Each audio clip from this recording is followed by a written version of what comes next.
செங்கண் பார்வையாளர்களுக்கு வணக்கம். 21வது நூற்றாண்டில் தனது மண், மொழி, பண்பாடு, மக்களை காக்க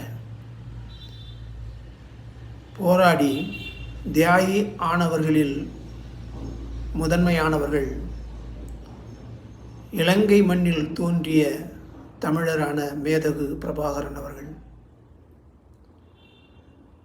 இரண்டாவதாக ஈரான் மண்ணில் தோன்றி எந்த ஒரு காரணத்தினாலும் தன்னுடைய உரிமையை விட்டு கொடுக்க முடியாது என்று போராடி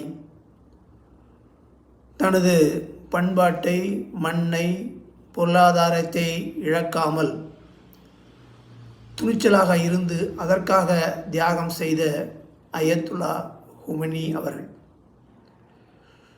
இந்த இருவரும் மனிதகுல மாணிக்கங்கள்.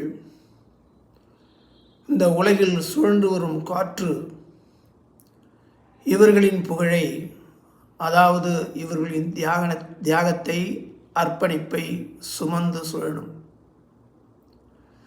நன்றி, வணக்கம்.